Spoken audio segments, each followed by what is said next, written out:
nami nimemweka mfalme wangu juu ya Sayuni, mlima wangu mtakatifu. Nitahubiri amri.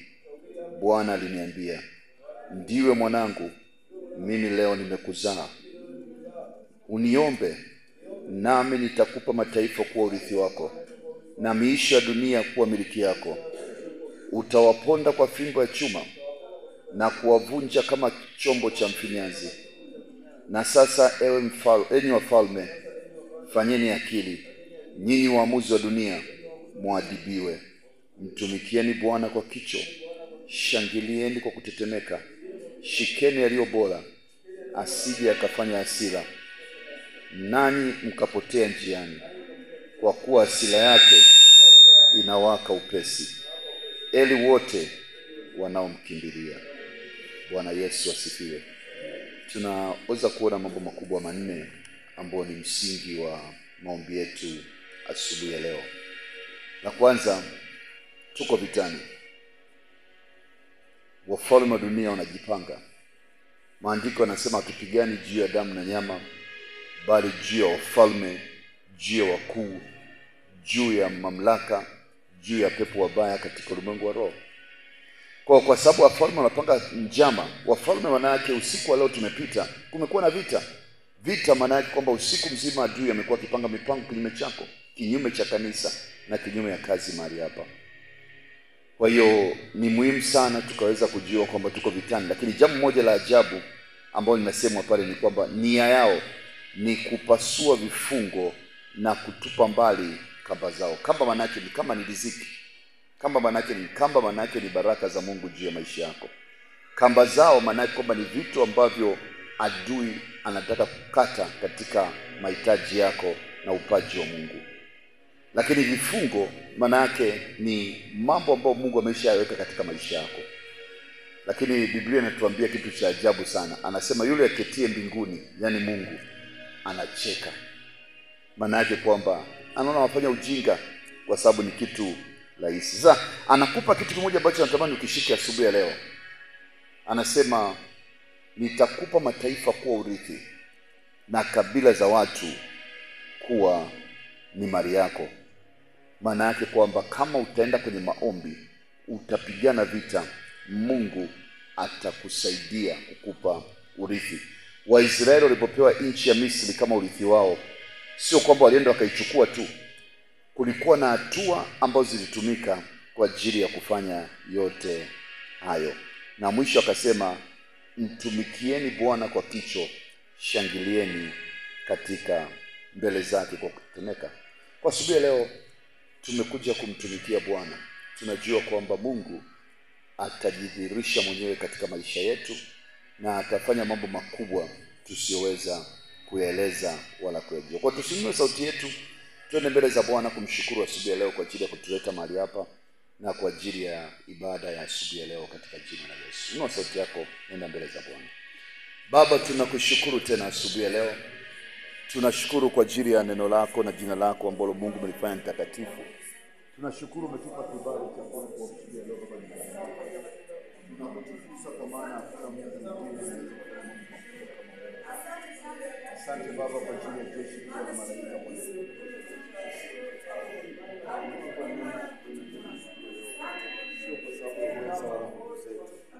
Ni kwa sababu ya upendo wako na baraka zako, uaminifu wako usiweza kuelezeka Bwana. Tuseme nini zaidi ya kulishukuru jina lako? Tueleze nini zaidi ya kusema asante Bwana kwa ajili ya hizi. Asante Bwana kwa ajili ya wema, asante kwa ajili ya upendo.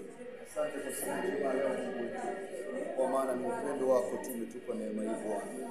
Tunalibariki jina lako, tunalitukuza. Wewe ni mfalme wa wafalme, Bwana wa mabwana. Hujawahi kubadilika. Asante kwa neema zako, asante kwa fadhili zako, asante kwa ukarimu wako na uaminifu wako. Tueleze nini Baba kwa ajili ya usiku wote wa jana? Tuseme nini kwa ajili ya siku nyingine ya leo? Tunasema asante. Tunasema asante. Unastahili Baba, unastahili Mungu wetu. Asante kwa ajili ya saa hizi. Asante kwa siku ya leo. Baba, tunakushukuru katika jina la Yesu. Tunaikabidhi ibada hii mikononi mwako. Tunaomba uanze nasi Bwana. Pia tunaomba neema ya kumaliza nasi katika jina la Yesu. Baba, asante. unastahili wewe.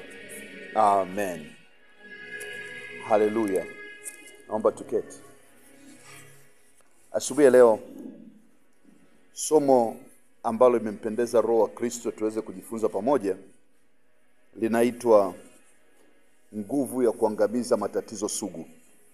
Nguvu ya kuangamiza matatizo sugu. Nguvu ya kuangamiza matatizo sugu. Mpendwa katika Bwana, kitabu cha Wakorintho sura ya kwanza mstari wa 16, sura ya 16, Wakorintho wa kwanza sura ya 16 mstari wa 9 anasema, kuna mlango mkubwa umefunguliwa mbele yangu, lakini upinzani pia ni mwingi.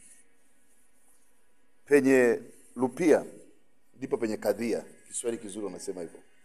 Panapokuwa na mlango kwa ajili ya baraka, panapokuwa na mlango kwa ajili ya kutoka, ndipo panapokuwa na kipingamizi. Na Mungu ameumba maisha makusudi kwa hivyo. Unapoona kuna neema inataka kuja mbele yako, pia adui kazi yake ni kuleta upinzani kwa ajili ya kuzuia usiende kwenye neema ile. Kunapokuwa na baraka zimeandaliwa kwa ajili ya maisha yako, kunakuwa na nguvu na upinzani mkubwa. Sasa lakini pia ukisoma kitabu cha Yohana ambao napenda tusome ile sura ya 5, Yohana mtakatifu sura ya 5 mstari wa 1 mpaka wa 8. Natamani tuweze kupata kitu pale ambacho kitatusaidia katika kutafakari asubuhi ya leo. Yohana wa kwanza sura ya 5 mstari wa 1 mpaka 18. Na ningependa nisome kwa kidogo kuweza kuelewana pamoja tuweze kwenda. Anasema, baada ya hayo palikuwa na sikukuu ya Wayahudi, naye Yesu akakwea kwenda Yerusalemu.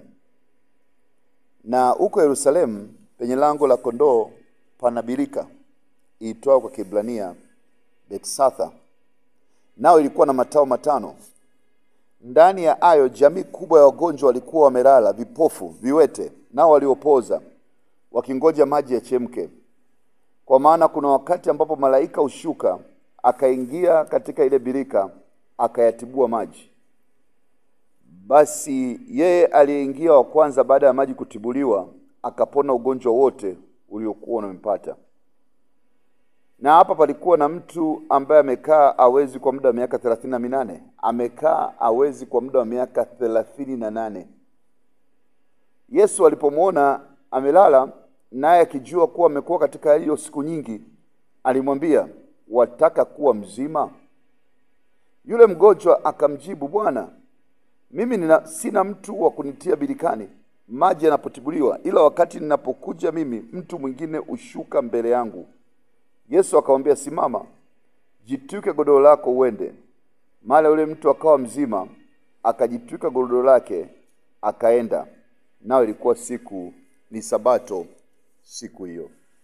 Kwa hiyo kuna mtu alikaa ana hali ya udhaifu miaka 38. Tunaona sifa kubwa za mtu huyu ambao natamani uziangalie kama unayo nazo. La kwanza ni mtu wa kujitetea sana. Kwa nini umekuwa maskini? Unajua, baba yangu hakuniachia urithi. Baba yangu alikufa mapema nikiwa mdogo. Kwa nini umekuwa maskini? Je, Yesu alimuuliza swali tu la kizushi, akamwambia, unataka kupona? Bwana Yesu asifiwe. Alitakiwa jibu nini? Ndio, nataka kupona. Lakini huyu mtu akaanza, unajua mimi hapa nimekaa miaka 38, unajua hiki kisima ni lazima mtu atibue maji anisaidie. Akatoa historia, anaandika vitabu. Swali lake lilikuwa dogo tu, ndio au hapana. Na ndivyo ilivyo leo tunapoingia kwenye maombi ya asubuhi. Yale machangamoto yako, unaulizwa unataka kuwa tajiri? Unajua utajiri sio lazima sana, mimi naweza kulizika na vile nilivyo navyo. Bwana Yesu asifiwe. Unataka kuweza kupata nguvu ya Roho Mtakatifu? Unajua kuna watu wanaongea na lugha, mimi naona kama kuongea kwa lugha, nataka tulipate nguvu bila. Nani amekwambia yote hayo? Yaani kwa nini tunakuwa na lugha nyingi? Mtu yote ambaye unakuta na matatizo ya muda mrefu anakuwa na lugha nyingi. Ana lugha iliyonyoka. Unataka nini kwa Bwana? Badala ya kuanza kuelezea, haitakiwa ende moja kwa moja akaseme, Bwana, ninaomba niweze kufanya nini? Kupona.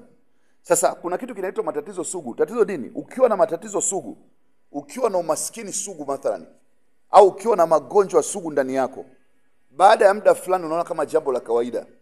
Mtu mmoja akasema, unajua Mungu angeniacha hivi hivi mimi nilivyokuwa na kiburi, ili tumbo lazima liume, ili kwamba niweze kumtumikia Mungu vizuri. Vingine ningekuwa na kiburi ningemwacha Mungu. Ameshatengeneza namna ya majibu ambayo ni magumu sana. Bwana Yesu asifiwe. Kwa badala ya kuendelea kujitetea, ni muhimu sana kusema Bwana, naomba niweze kupona. Kwa kama kuna jambo ambalo limekuwa tatizo sugu la muda mrefu, tatizo sugu manake limeshaota mpaka maganga. Ni tatizo ambalo sio la kawaida. Ni tatizo ambalo limekusumbua. Kuna mtu alikuwa na kichwa sugu cha miaka mingi. Anasema nimeshazoea kunywa Panadol. Kwa hata ukimwambia tukuombee wala ana shida. Nakumbuka mmoja nilikutana naye anajivuta babalani, anatembea na magongo, anajirusha. Kila hatua anajirusha. Nikasikia moyoni mwangu nasikia imani ya kutaka kuomba Mungu pamoja naye. Nikamwambia unataka tuombe pamoja kwa ajili Bwana nipe hela tu. Bwana Yesu asifiwe. Nimeombewa sana. Kila nimeenda kwenye mkutano mwaka Sege, nimeenda siku kwa mwanani, nimeenda siku kwa nani. Kwa hiyo mimi nafikiri tuwe nipe tu hela nikale. Bwana Yesu asifiwe. Kwa lile tatizo lake limemjenga mpaka amejiona kama ni sehemu ya tatizo lake. Kwa kitu kikubwa katika matatizo sugu yanakufanya uweze kuwa sugu pia kimawazo na kifikra. Lakini leo kupitia maombi haya Bwana anataka yale matatizo sugu ambayo yamekusumbua, vile vita sugu, kusahau ndoto mfano. Mtu anakuambia Bwana mimi ndoto Bwana kwani lazima ukumbuke. Bwana Yesu asifiwe. Mimi sihitaji kukumbuka ndoto. Unamwambia kwamba ni muhimu kwa sababu katika kile Mungu anaongea kupitia ndoto. Bwana kwani mbona miaka yote nimeishi tu hivyo hivyo. Bwana Yesu asifiwe. Kwa alioni kama ni tatizo kwa sababu kusahau ndoto katika namna ya kiroho ni tatizo kubwa zaidi kuliko hata kuota ndoto. Ni tatizo baya zaidi kuliko hata kutoka kwa sababu unakuwa uone ulimwengu wa roho. Kwa hiyo unakuwa unaenda ujui hata unaelekea wapi, ujui hata unakwenda wapi. Na unaona kama kawaida. Naomba nikwambie hilo ni tatizo sugu. Inabidi uliondoke nalo. Tunaweza kusahau ndoto mara moja mara mbili, lakini inapokuwa sasa inakuwa ni cha kudumu, ina maana inabidi ufanye kazi ya ziada kwa ajili ya kuweza kuondoa tatizo ambalo limekuwa sugu. Lakini kuna watu ambao mara nyingi wanakuwa wanakosa kuomba. Mtu anakuja naomba dakika 10 ameshaishiwa nguvu. Hana cha kuomba kingine. Anaanza kupiga maneno tu. Na kama inakuwa ni mbele za watu, anataka kujionyesha kwamba naye anaomba. Nimeona watu anarusha mikono kushoto na kulia. Bwana Yesu asifiwe. Anaruka namna hiyo. Lakini ukigundua anakuja anaomba nini pale anachokiomba? Hamna. Yupo tu anataka kuonyesha show, anafanya mazoezi. Bwana Yesu asifiwe. Lakini unatakiwa utatue tatizo la kutoweza kuomba kwa muda mrefu. Baba nisaidie niweze kupona, niweze kuomba. Shusha nguvu fulani ndani yangu. Inisaidie nikipiga magoti nipate nguvu mpya kusonga mbele. Kwa changamoto ziko nyingi, lakini natakiwa ufike hatua kuzitambua na kuchukua hatua ili utoke pale ulipo. Vinginevyo utabaki katika matatizo yako kwa muda mrefu. Ashukuriwe Mungu, Bwana Yesu alimuonea huruma akaamua kumsaidia na kumponya. Lakini kwa watu wengi kwa kutu nafikiri mkuta Bwana Yesu wakati ambapo ilikuwa ni nzuri zaidi, lakini wakati mwingine unakuta alimwambia wa mtu majibu magumu sana kwa sababu alikuwa anakosa imani. Asubuhi ya leo ninatamani usiwe mmoja kati ya hao watu, na kwa maana hiyo tunapoenda kuingia katika maombi basi ukaombe katika namna ambayo itakusaidia kutoka kwenye tatizo lako na kuingia kwenye hatua nyingine ambayo ni ya utukufu zaidi. Tusimame.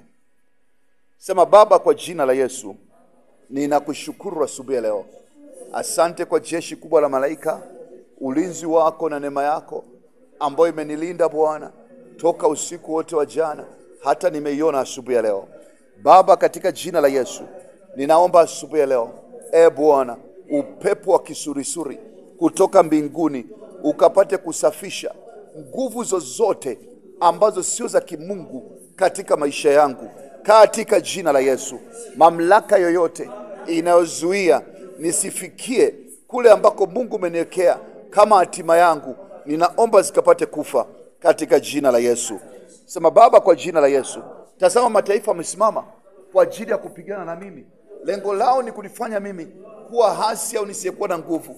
Ninaomba kupitia ibada hii, nguvu yoyote ambayo imetumwa kupambana na maisha yangu kufa kwa jina la Yesu. Baba, tatizo lolote sugu katika mwili wangu ninaamuru leo mwisho wako ng'oka, ng'oka, ng'oka, ng'oka, ng'oka kwa jina la Yesu. Baba yangu, ninaomba asubuhi ya leo katika jina la Yesu. Baba, ninaomba aina yoyote ya madhamilio na mikakati ya adui katika ulimwengu wa roho kinyume cha hatima yangu leo yapate kufutika. Leo yapate kufutika katika jina la Yesu. Baba yangu, ninaomba asubuhi ya leo kila aina ya makusanyiko kila aina ya ajenda, mikakati ya adui ambao ameitengeneza usiku, amekaa vikao vya usiku, vikao vya mikutano ya wachawi, vikao vya mikutano ya washirikina, ninaomba asubuhi ya leo, ile ajenda walioamua ninaifuta kwa damu ya Yesu, ninaifuta kwa damu ya Yesu. Baba, ninaomba ajenda yoyote ya ufuatiliaji kutoka ufalme wa giza, mahali pa nyumba nilikozaliwa, mahali pa nyumba nilikozaliwa, au mtaa naoishi, Bwana, ninaomba maadhimio, ninaomba ajenda, futika kwa damu ya Yesu, futika kwa damu ya Yesu, futika kwa damu ya Yesu, futika kwa damu ya Yesu, futika kwa damu ya Yesu, futika kwa damu ya Yesu, futika kwa damu ya Yesu, futika kwa damu ya Yesu, futika kwa damu ya Yesu, futika kwa damu ya Yesu. Baba, naomba matarajio ya waovu yakawaibishe wao. Baba, naomba matarajio ya waovu yakawaibishe wao katika jina la Yesu. Baba yangu, ninaomba asubuhi ya leo ukapate kuinuka Bwana, na ukaongee kwa hasira kinyume na adui yoyote aliyenikandamiza kwa muda mrefu. Ugonjwa ambao unanikandamiza, ugonjwa unaojirudia, leo ninaufuta kwa damu ya Yesu, kwa damu ya Yesu, kwa damu ya Yesu, kwa damu ya Yesu. Baba, kwa jina la Yesu, ninaomba asubuhi ya leo, kila aina ya mnyororo wa adui katika miguu yangu, katika mikono yangu, unaonizuia nisifikie viwango vya mafanikio ambavyo Mungu aliviweka, vinavyonizuia nisifikie utukufu ambao Mungu umeuweka, leo kwa jina la Yesu, kwa mamlaka ya jina la Yesu, ninakata minyororo, ninafuta vifungo, ninaangusha pingu kwa jina la Yesu, kwa jina la Yesu, kwa jina la Yesu, kwa jina la Yesu, kwa jina la Yesu, kwa jina la Yesu, kwa jina la Yesu, katika jina la Yesu. Sema, Baba, kwa jina la Yesu, ninaomba kila aina ya nguvu ya giza, kila aina ya minyororo ya giza ambayo inapambana na mimi, ninaomba leo katika jina la Yesu, mpenyo ukatokee, nishinde vita hii. Mpenyo ukatokee, nishinde vita hii katika jina la Yesu. Ninatamka kwamba mimi sitaogopa, sitaogopa hata 10,000 wajapojipanga mbele yangu, kwa maana Bwana yuko pamoja nami. Maadui zangu wataanguka, maadui zangu wataangamia, bali mimi nitasimama kwa utukufu wa Mungu wa Israeli, kwa jina la Yesu. Bwana, ninaomba leo, pigana nao wanaopigana nami, pambana nao wanaopambana nami. Baba, kama kichwani kwangu kuna kitu chochote ambacho natakiwa nibadilike, kama kuna ujinga wote ambao natakiwa kubadilika, ninaomba ufute kwa damu ya Yesu. Baba, nipe akili njema, fungua mawazo yangu, fungua akili yangu, fungua kufikiri kwangu katika jina la Yesu. Ujinga wa aina yote kufa kwa damu ya Yesu, upumbavu wa aina yoyote kufa kwa damu ya Yesu. Baba yangu, katika jina la Yesu, ninaomba asubuhi ya leo, Bwana, pambana nao wanaopambana nami. Baba, niondolee tabu, niondolee mateso, niondolee umaskini, niondolee vifungo, niondolee shida, niondolee tabu katika jina la Yesu, katika jina la Yesu, katika jina la Yesu, katika jina la Yesu, katika jina la Yesu, katika jina la Yesu. Sema, Baba yangu, ninanyosha mikono, ninaomba tatizo lolote sugu liliomo ndani yangu, liliomo kwenye maisha yangu, likapate kuangamia katika jina la Yesu. Napokea nguvu mpya ya kusonga mbele na kusimama na wewe katika jina la Yesu. Amen. Amen. Ingia sasa kwenye maombi binafsi. Ongea na Mungu wako kwa ajili ya maisha yako, kwa ajili ya lolote ambalo Mungu anataka lifanye, lakini pia ombea kwa ajili ya kanisa na ushirika, ombea pia kwa ajili ya taifa la Tanzania, kwa ajili ya Rabo Sakaria and Rabo Shebekaria and Robos. Ikarabo Jemekaria and Rabo Sabakaria and Rubo. Rekabakaria and Rabo Shebekaria and Rabosa. Rikabakaria and Rabo Shebekaria and Rabos. Rekabakaria and Rabosa. Rikamakaria and Rabo Shebekaria and Robosava. Rekomaria and Rabo Shebekaria and Rabosa.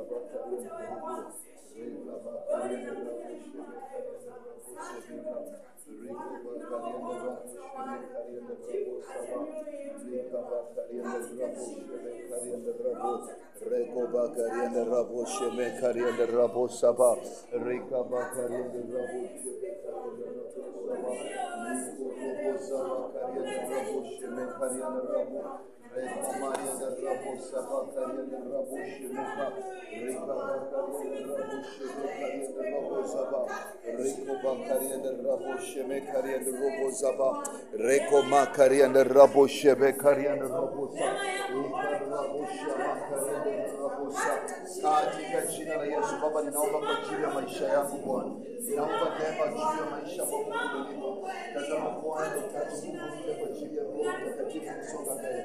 Moto wa Roho Mtakatifu ukapate kwenda kufanya kazi kwenye maisha yangu. Rekaba karianda rabo sakarianda rabo.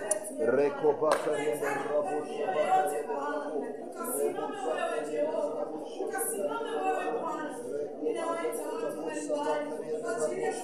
Baba, naomba matendo ya miujiza na maajabu yafanye kazi. Naomba matendo ya miujiza na ajabu yafanye kazi.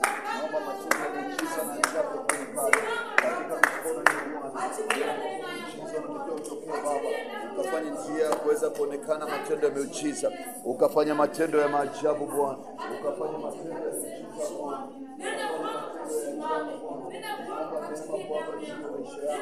Katika jina la Yesu Kristo ndipo napolinua kanisa la mahali hapa mikononi mwako Bwana. Ninaomba neema kwa ajili ya huduma hii Baba. Ninaomba neema kwa ajili ya huduma ya sasa Bwana. Ninaomba msaada kwa ajili ya neema yako katika huduma hii. Ninaomba ukapate kuifikia Baba na kuifunga.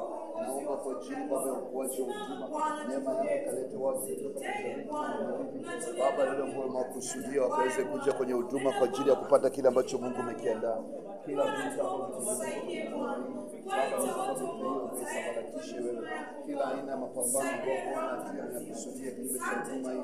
Ninaomba Bwana ukapambane kwa ajili ya watu wako. Ninaomba msaada Baba kwa ajili ya mahali hapa katika jina la Yesu. Roho Mtakatifu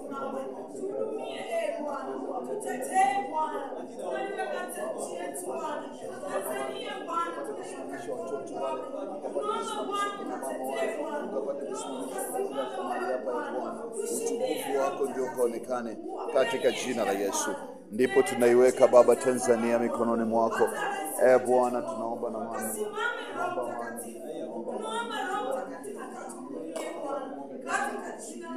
Ukapate kushindwa katika jina la Yesu. Msaada wako kaonekane kwa ajili yetu Bwana, katika jina la Yesu.